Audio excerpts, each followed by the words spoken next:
So with WWE 2K23 vastly approaching next year, and some of us not even kicking it into high gear with 2K22, although I think a lot of us are going to really kick it into high gear as this year ends and going into next year to at least get something off the ground. Knowing that 2K23 is, fast approaching, and a lot of our focus will be going between both games of, okay, how do we continue, our CAW leagues in 23? How do we keep our characters created wise, looking the same, if not a little different? Who do we incorporate from the community creations that other people have created into our roster, stuff like that, or even create our own versions, you name it. So next year, so with that game fast approaching, it's going to be really intriguing of how we, go about all of that. Also, we have AEW Fight Forever, which is scheduled to come out potentially by next year. The way it's being promoted, it looks like it might be around the same time. This is my speculation, though, nothing confirmed. But my speculation is it looks like it could be released around the same time as 2K23, which means you would have, both companies releasing their games simultaneously, AEW doing it mainly to show, hey, not only do we got the better game, aim and everything, but we, put more effort and time into this game than WWE and WWE and 2K did with theirs. In one way, they plan to pretty much say that, and I got a cough drop in my mouth. I do apologize if you hear any noise within the mouth of stuff like that. But anyway, I think the reason AEW is doing this, like I said, is not only to show that, hey, we got just as good of a game, if not better, than WWE because we took the time along with THQ and Ukes and all of them that used to associate with WWE to give you this game. Well, they and 2K and their people don't really take as much time as they should. In one way that kind of plays into AEW's factor and maybe favoritism in trying to prove that is according to reports, AEW Fight Forever will be a single solitary release. Now you might think, well, that means we're probably going to get a sequel, right? Nope, that's not entirely true because when they're talking about a single solitary release, they mean it's a one-time release only. According to the reports I've read, it'll be a one-time release that will get updated. Will get updated, I should say, apparently, sporadically throughout its existence. So, whether you have, let's say, the PS4, PS5 versions, you have the Xbox Series X version, or the Xbox, One S, or whatever you want to call it, or even the PC version. Basically, the word is you will not have to worry about, a new game coming out, to follow that up, basically being the same game as what you just had. The idea, from what I'm understanding, is they want to basically make this a one-time deal that will get constantly updated throughout its, existence, through all the different consoles and, options you're going to have to play it in. I do apologize. It's late, and I'm, when I'm doing this, so I'm a little tired. If I'm, that's why I'm fumbling with my words here. But that's basically the word I'm getting. It's kind of like, let's say, if I can find it here, for example. Yeah, here it is. It's kind of like with Street Fighter 5. We know Street Fighter 6 is coming next year, and everybody's going to be happy to get that. But we know that with Street Fighter 5, this kept getting updated, more than we ever thought. I mean, this game initially, let me see. Alexa, when did Street Fighter 5 come out? As far as I know, Street Fighter V has not been created and there are no official plans to produce the film. Hold on, let me correct that. Alexa, when did Street Fighter V, the video game, come out? Street Fighter V, A Shadow Falls was released on June 30th, 2016 and it is available on PC and PlayStation 4. Alexa, repeat that. Street Fighter V, A Shadow Falls was released on June 30th, 2016, and it is available on PC and PlayStation 4. There you go, 2016. This game was released in, and it got updated constantly even into last year and this year. I think the latest update was this year, and I bet if I pop this back in, we'll get another update as well. The point is, from what the reports are saying, that's exactly what AEW and Ukes and THQ plan to do with AEW Fight Forever. They plan to put it in the same veins as something like Street Fighter V, to where basically you won't have to go out and buy, a new yearly release of Fight Forever 2 or 3, basically buying the same game you did before, because you'll constantly get updates, throughout, involving not just, maybe, new members of the rosters and new customizations, but probably new match types and stuff. So AEW obviously wants to show, by releasing around the same time, that not only do they have the better product, that they actually took time with, years on, if you will, to make, but that unlike WWE and 2K, who want to basically gravitate, towards your wallet, or have you gravitate your hand towards your wallet all the time, year after year, to basically go out and buy the, same game, just as a different yearly title. Their idea is you won't have to worry about that, because our name is Fight Forever, and that's what this game's going to be. You won't have to worry about going out and buying, a sequel or anything like that, because this game will be the only wrestling game you'll need from us. So that sounds really cool and optimistic on their part. But what does this have to do with 2K23? Well, 2K23 has a lot of things possibly, returning from it from 2K22, as well as some other stuff probably making the return after a long hiatus.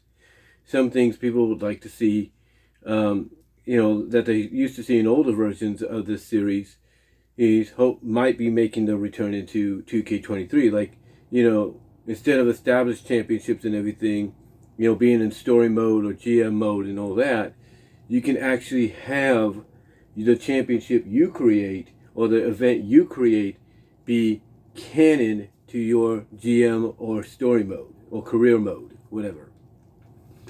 You can have it actually. Oh, hold on for a second. Like I said, you can actually have it canon to the career mode or GM mode you'll be you're utilizing in 2K23. GM mode does look like the more likely one. So basically, having, let's say, your custom championship of your CAW league, be part of that, is something that I think has been talked about and speculated on. So that's something to look forward to. Other things as well, I think people have talked about that they would like to see in 2K23, that I believe could put it over, just a bit over the edge of AEW Fight Forever, is, basically, the announcers, actually acknowledging their championships. Like, going back to that, to where basically you could have a Michael Cole or Corey Graves, who I'm assuming is going to be the prime, commentating team they're going to utilize for 2K23. There is speculation and everything that one of the things that could be brought back is them talking about the championships that you create, talking about the promotions you create by name. Like, they're going to have to go down this list, if you will, of everything, and just read it off and read it off and read it off, and it just gets utilized. Like with my league, which is DCWA, there's the speculation that you could hear Michael Cole say, "Welcome to DCWA WrestleMania." That's a possibility. You can even hear Corey Graves say, "We're about to see a great match for the DCWA Women's Championship." Stuff like that. There's also, along with that, speculation that they could be acknowledging your created characters by the names you give them, instead of just Sal E, where you take the name Sal and you take the letter E and you try to make it Sally. Instead, it'll be Sally. It'll be Bunny. It'll be Tangle. But it'll be done in a way that might sound robotic and everything, or just like, just something they say on one take or two takes. But there is speculation that, that potentially could be part of 2K23, and I think that would bring a lot more, and I think that would bring a lot of excitement to the game as well. The other thing, and most importantly, fans want to see, is the inclusion of new match types. We know we get Hell in the Cell, we know we get Cage, we know we get Extreme Rules, and all that. Basically what we already have, in 2K22 and even before that. But there are match types that fans have been wanting to see in these games for quite some time, and sometimes, certain match types could be used as bait, if you will, to get you to not only buy that version of the game, but potentially go and buy the console that version of the game is going to be on. Match types that fans want to see are along the lines of, war games. Everybody wants that. The fight pit, if you will. People would love to see that. As well as maybe some other obscure match types too. Like, let's say, I don't know, what other match types did they have? I know we haven't seen the Punjabi prison or anything in a while, so I don't know if that would be something you could bring in. But there are match types. Like I said, the fight pit and the war games match are ones people would like to see.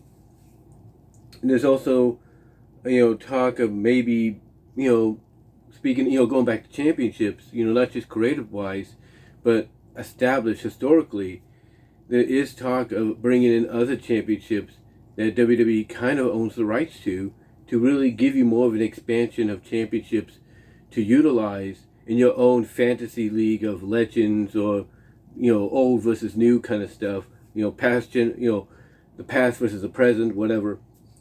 There's speculation that, other titles, some other promotions, I should say, would be incorporated along with the WCW, WWE, ECW, NXT titles that are already there. I think, even though I haven't heard anything, I just feel that they are thinking about it, because, again, if they want to edge out Fight Forever, which, again, I speculate could be released around the same time, then they need to really pull out all the stops. And one of those stops that they need to pull out is incorporating different championships alongside the ones they already have, giving fans more of an option to use these championships, like I said, in those fantasy leagues of legends versus, the future and today and past versus present and stuff like that. But also be able to use the parts of those championships to create their own custom championships, like myself and others have done. And I just get this feeling that some of the companies they're talking about, probably bringing in, championship wise, are USWA, WCCW. They got the AWA in there, I think. No, they don't. They don't. So AWA, I think, is another one that I'm pretty sure they're talking about and discussing. What else? Like I said, USWA, AWA, WCCW, UWF, I think is one they are probably thinking about. What else? Let's see. Smoky Mountain. Smoky Mountain could be one. Because if you have the names of all these organizations, in your game for people to use, for their own creations and everything, for their own fantasy leagues currently, then that shouldn't stop you from basically having these in there as well. As far as championships go, this shouldn't stop you from doing that as well. So I think these are just names of past promotional championships that I think they're talking about. Haven't confirmed nothing yet, but they are talking about as we speak. Well, maybe not as we speak, but throughout the days, like tomorrow and everything, they are basically hinting at the idea that they might consider telling 2K, hey, here's some more championships from these other promotions we own the rights to. Go do your thing. And there you go. You could see even championships from current organizations associated with from the UK, like ICW, Progress, WXW. You never know. So the possibilities are there. And to me, these are things, along with the new match types like War Games and Fight Pit and whatever else they can think of. Inferno match. I think we haven't had an Inferno match. Fans want to see that come back, so that might make a comeback too. But there's matches like that, the championships I've mentioned, and even the roster they're going to have. I mean, the roster that they're going to have is going to be slightly similar, if not different. There are going to be some names excluded from the roster because they now work for AEW or elsewhere, but there will be names included, that just came back as well. Like Tegan Knox, she's in 2K22, so she's a no-brainer. But you got Emma. We haven't seen Emma in a game in a while. She'll be in that. Hit Row is going to be in there. I mean, Cody's going to be in there. Everybody's speculating he's going to be the person on the cover, which, could lead to reigniting his feud with Seth. There's all these, all these names that are coming in, that or have come in recently and that are bound to come in again, make a return. They're going to be part of it. And you're going to have a massive roster. You're going to have a massive roster, not just from the start, but to really build up DLC in the future. And the possibility of DLC, star-wise, is endless too. I mean, just think about the fact that you could have legends that you haven't seen in a while in a WWE game show up this time around for this one. So, again, everything is on the table for 2K and WWE to play with and to bring to the forefront for 2K23, especially if the rumors of Fight Forever being a single one-time release that doesn't need to have a sequel and everything because it's always going to be updated. It's going to go by its title name. If they want to make sure that 2K23 surpasses it, then they got to go all out with this. They really do. And I think the best way to go out is when they make the announcement officially of 2K23, not just who the cover star is, not just who the superstar is on the cover, I should say, but basically they need to go all out by saying that one of the featured match types is War Games.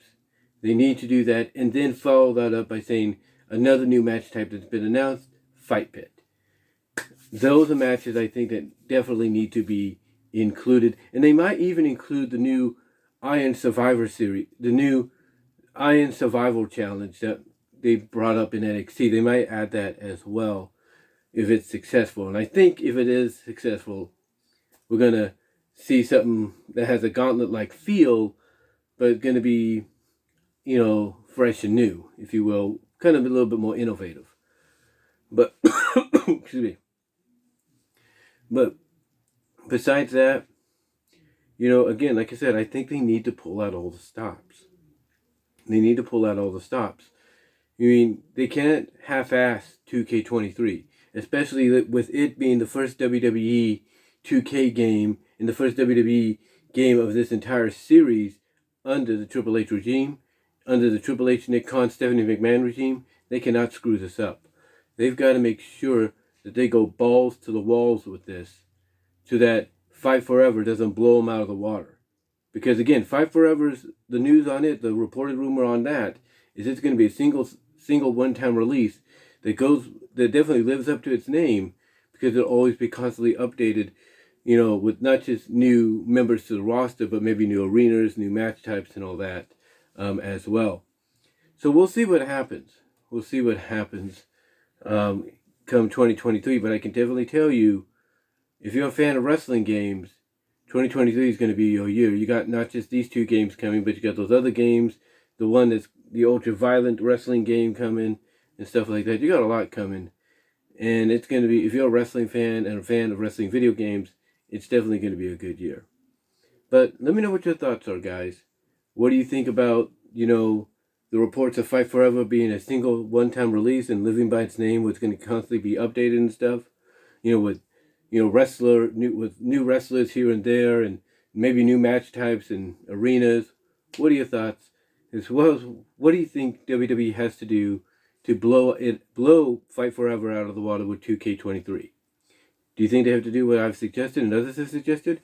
Let me know. And until next time, guys, I will talk to you all later. Peace out. God bless. Take care.